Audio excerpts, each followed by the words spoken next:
That was sick though. Yeah, that was fun. It's that song, isn't it? That's your key jingle right there. Yeah.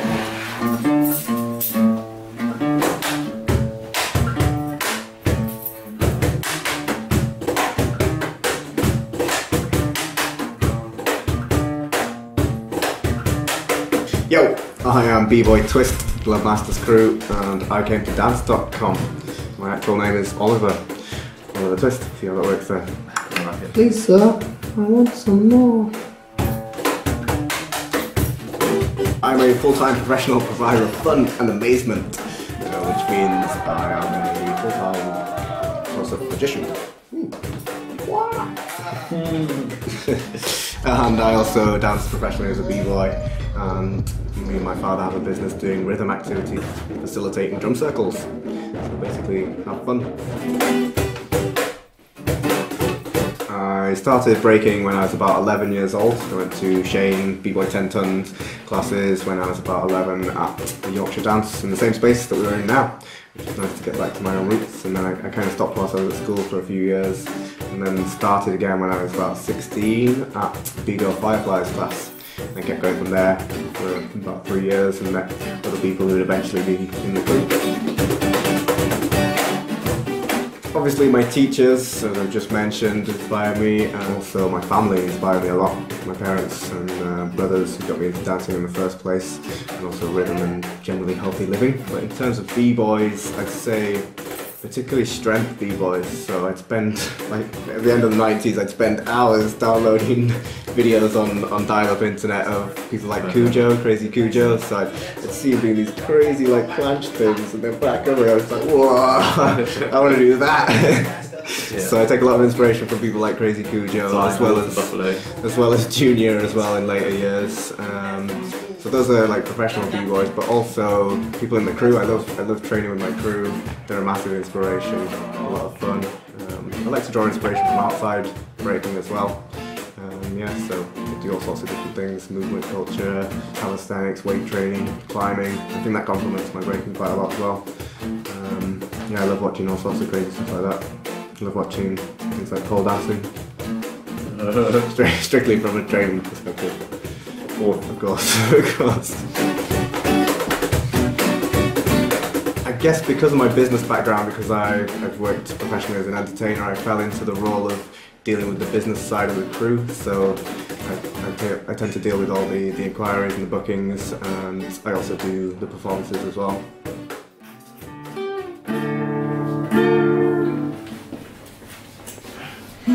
Don't panic.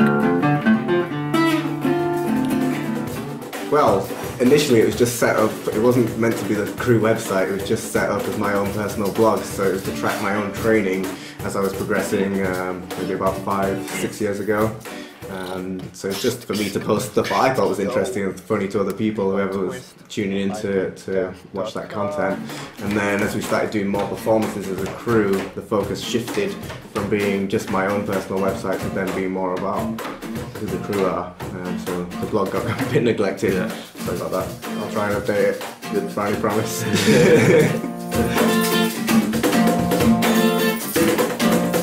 Anybody who knows me knows I'm quite a social person. I'm a very social animal. I like to go out a lot.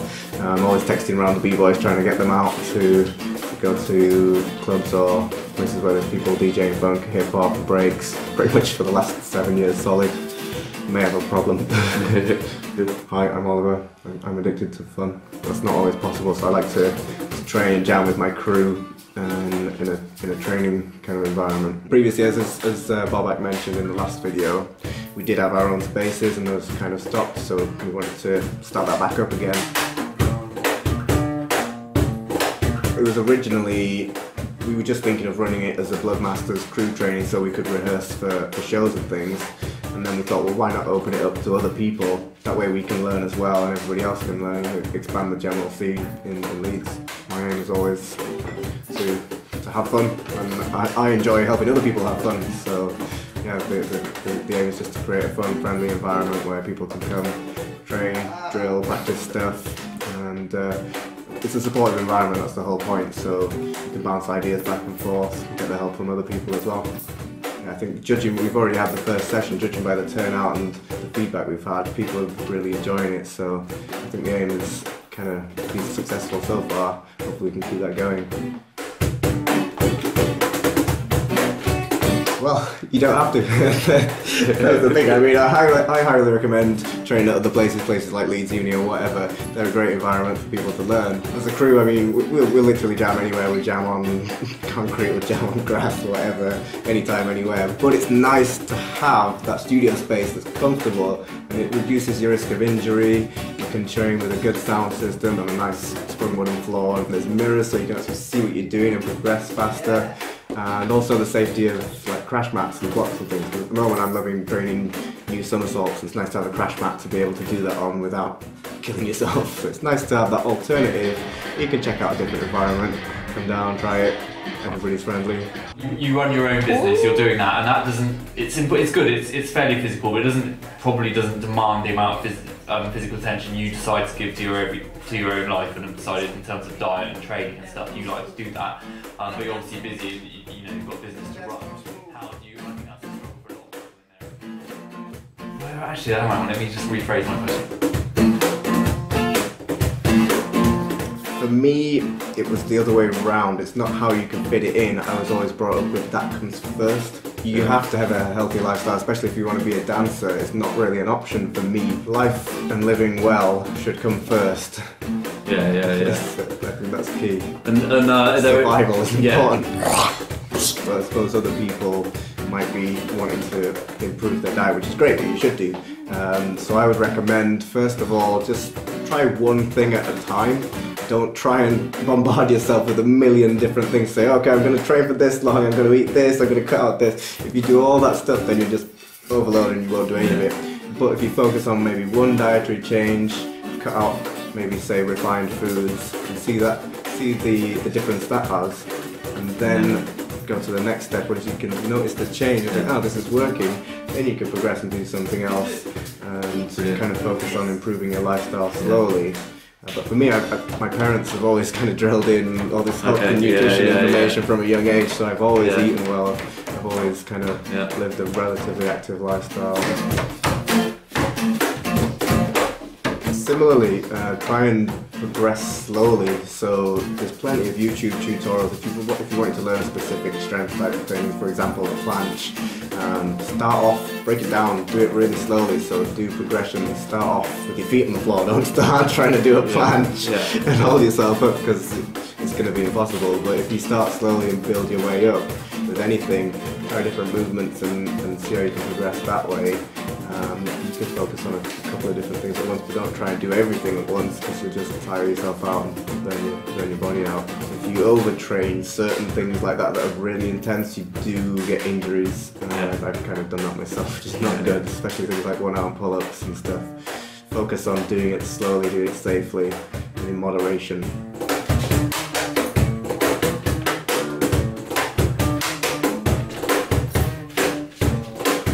I think it helps a lot in my particular style, but it's not necessary. I mean, there's certain things that can be done probably even better through technique alone, so mastering the balance points and things rather than just using brute force alone. That improves your overall breaking and style, but it doesn't do any harm to train those after you get started, but it's not essential. I mean, a lot of beginners say, oh, I bet you have to be really strong to do that, and it's not the case, but it does help. Go to icamtodance.com/open class. The link is here, there, everywhere. And also we've just set up, since the first session, we've just set up the Facebook group. So we'll invite you to that if you come to the session. In there we plan on posting kind of extra things that you can learn outside of the class. So the studio space is very much for actually moving, make use of the studio space. But outside of that, in the group we'll be posting documentaries, things like that, where you can look up and understand why you're doing the moves that you're doing. So it's kind of, you can spend your time looking at the history through that. Just remind us your favourite food as well, so always topic that comes up. Fruit-wise, I always love a good mango. It's nice to enjoy a juicy mango too. Cuisine-wise, I guess a lot of different things, but I love Chinese, Oriental foods. stir fry, stuff like this. It's good.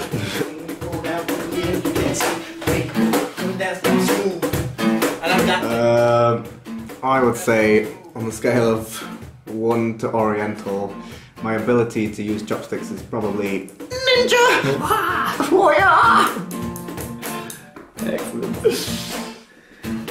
Have you got any other? Are there any other thoughts you'd like to share with us? Unfortunately, you can't share your dinner on TV, but have you got any thoughts of the mind or last words for us? Try not to display too much food. Wait, what? Closing. Have you got any closing? No, not part of it. Closing thoughts. Honestly, put it there. It's very nice actually. I don't want to finish that. Number 9! Jamming at open training is the most fun you can have with your pants still on. You could probably even take them off, but it's not recommended because there might be children present. Yeah, generally in life I have 2 philosophies. The first one is to pursue your passion. I always like to tell people this. Always make time, find a way to do what you love. And the other one is to surround yourself with people who are better than you. People that are more knowledgeable that you can learn from, and that way you can progress faster.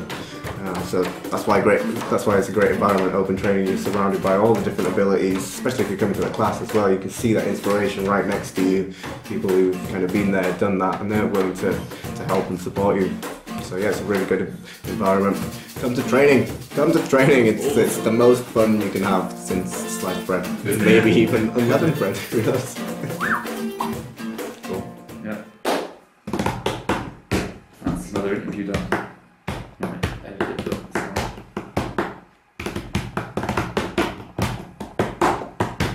Any silly faces we have.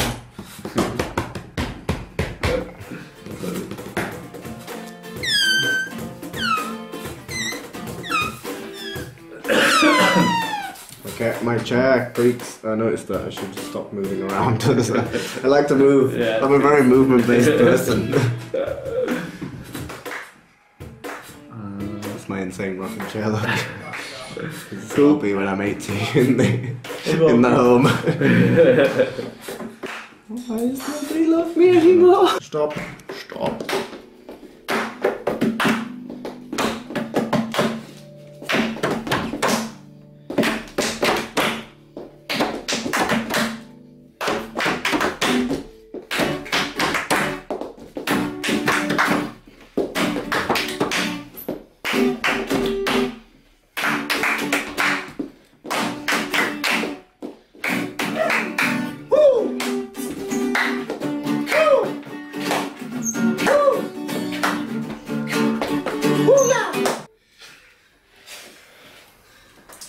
Okay. Fresh jumping? That was a sick jump.